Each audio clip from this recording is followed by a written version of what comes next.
देखिए question number 38 में है बच्चों, कहता है कि इस तरह से दो कंपाउंड लिया हुआ है और दोनों जो है एल्डिहाइड हैं और दोनों में से किसी के पास भी अल्फा हाइड्रोजन नहीं है और कॉन्सनट्रेटेड NaOH लिया हुआ है। तो एक बात तो तय हो गया, ठीक है, एक बात तो तय हो गया कि कैनिजारो रिएक्शन होने वाला है, ठीक है। तो OH माइनस सवाल उठता है अटैक कहाँ पर करेगा,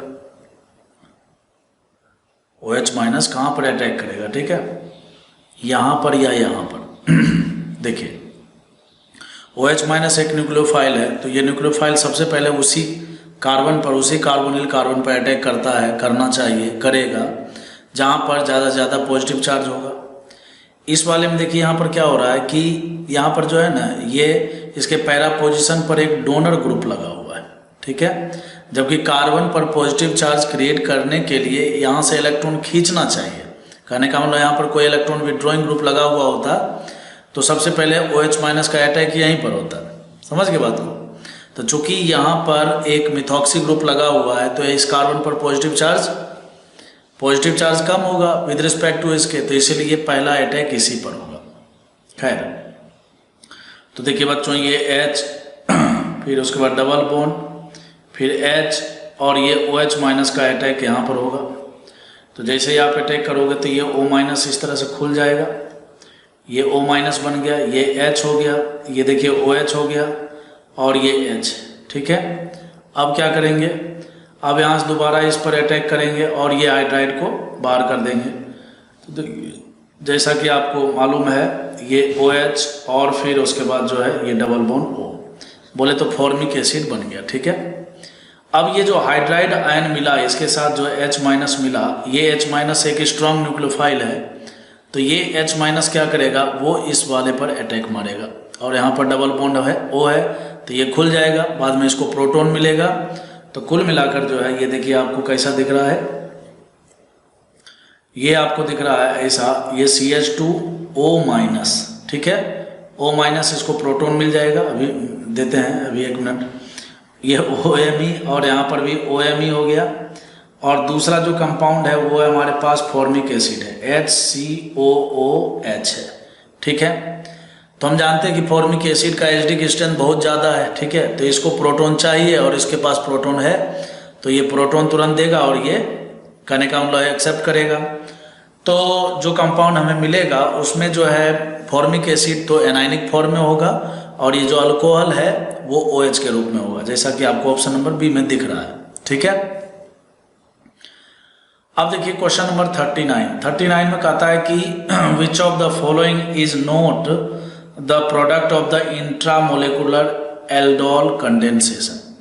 सिंपल सी बात है, इंट्रामोलेकुलर एल्डोल कंडेंसेशन होने के लिए आपको क्या करना है, इस अल्कीन को दो भागों में ब्रेक करना है और ब्रेक करने के बाद अगर आपको एक ही कंपाउंड मिलता है तो इंट्रामोलेकुलर अटैक हुआ है, और अगर दो अलग अलग कंपाउंड मिलते हैं तो फिर वो इंट्रामोलेकुलर नहीं हुआ है, फिर वो इंटरमोलेकुलर हुआ है। कहने का मतलब दो अलग अलग कंपाउंड जो है आपस में जुड़े हैं। तो देखिए हमें करना क्या है बच्चों, यहाँ से इसको बॉन्ड को तोड़ना है, ठीक है, अभी बताया था, बहुत सारे प्रॉब्लम मैंने इस तरह बताया। जिस side C double bond O बना हुआ होगा उधर तो हाइड्रोजन लगा देना है और इस तरफ आपको डबल बॉन्ड O लगा देना है। तो अगर आप इसका अलग से स्ट्रक्चर बनाएंगे तो आपको देखिए दिखेगा C डबल बॉन्ड O और उसके बाद CH3 और इधर आपको दिखेगा बच्चों CH डबल बॉन्ड O, ठीक है। तो इसका मतलब देखिए यहाँ पर ये अलग अलग कंपाउंड नहीं है, एक ही कंपाउंड है। तो इस वाले में जो ये एल्डोल कंडेंसेशन हुआ है वो इंट्रा है, ठीक है। उसी प्रकार से जब आप यहाँ पर तोड़ेंगे तो देखिए यहाँ पर हाइड्रोजन लगा दीजिए और यहाँ पर डबल बॉन्ड O लगा दीजिए, तो ये भी आपको एक ही कंपाउंड मिलेगा। यहाँ पर जब आप अल्कीन, देखिए बेंजीन रिंग को नहीं तोड़ना है कहीं पर, बेंजीन को तोड़िएगा तो फिर गड़बड़ हो जाएगा, ठीक है। तो यहाँ से इस डबल बॉन्ड को तोड़ेंगे तो क्या हो जाएगा, जिधर C डबल बॉन्ड O है उधर तो H लगेगा और दूसरी तरफ क्या हो जाएगा, C डबल बॉन्ड O लगेगा। तो देखिए यहाँ से आप इसको दो भागों में ब्रेक कीजिएगा तो ये आपको कुछ इस तरह से, ठीक है, यहाँ पर तो हाइड्रोजन आ गया, ठीक है, और दूसरे तरफ जो यहाँ पर देखिए कार्बन है, ठीक है, तो ये बन जाएगा CH2 डबल बॉन्ड O, बोले तो ये HCHO बन गया। तो देखिए आपको यहाँ पर जो है दो अलग अलग कंपाउंड मिला है। बेसिकली हुआ ऐसा है कि यहाँ पर कार्बेनाइन बनकर ये इस पर अटैक करके और फिर कहने का मतलब यह है कि एल्डोल कंडेंसेशन से आपको ये वाला प्रोडक्ट मिला हुआ है। तो यदि दो अलग अलग कंपाउंड के मिलने से, है ना, के बीच में रिएक्शन होने से इस तरह का प्रोडक्ट बना है तो वो इंट्रामोलेकुलर नहीं हो गया, वो इंटरमोलेकुलर हो गया। तो इसका आंसर क्या हो जाएगा? सी हो जाएगा। इसी प्रकार से अगर आप डी में यहाँ से इसको तोड़ दीजिए तो यहाँ पर आपको हाइड्रोजन जोड़ना है और इस तरफ आपको डबल बॉन्ड जोड़ना है। तो ये पूरा कंपाउंड आपको एक ही दिख रहा है, ठीक है। तो कुल मिलाकर अल्कीन सिस्टम को ब्रेक कीजिए। अल्कीन को ब्रेक करने के बाद जो है रेट्रो एल्डोल के हिसाब से, और फिर यदि आपको एक ही कंपाउंड मिलता है तो इंट्रा और दो मिलता है तो इंटरमोलेकुलर, ठीक है। अब देखिए क्वेश्चन नंबर 40, ये भी अच्छा क्वेश्चन है। कहता है x equals to number of compound better hydride donor with respect to ये, ठीक है।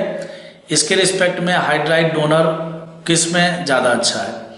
तो देखिए सिंपल सी बात है, हाइड्राइड डोनेट करने के लिए क्या होने वाला है, यहाँ पर देखिए इस वाले ऑक्सीजन पर जो नेगेटिव चार्ज है तो ये क्या करता है, अपना पाई इलेक्ट्रॉन आगे बढ़ाएगा तो ये हाइड्राइड इधर से डोनेट हो जाएगा, मतलब बाहर निकलेगा, क्योंकि कार्बन 4 बॉन्ड से ज़्यादा नहीं बना सकता है।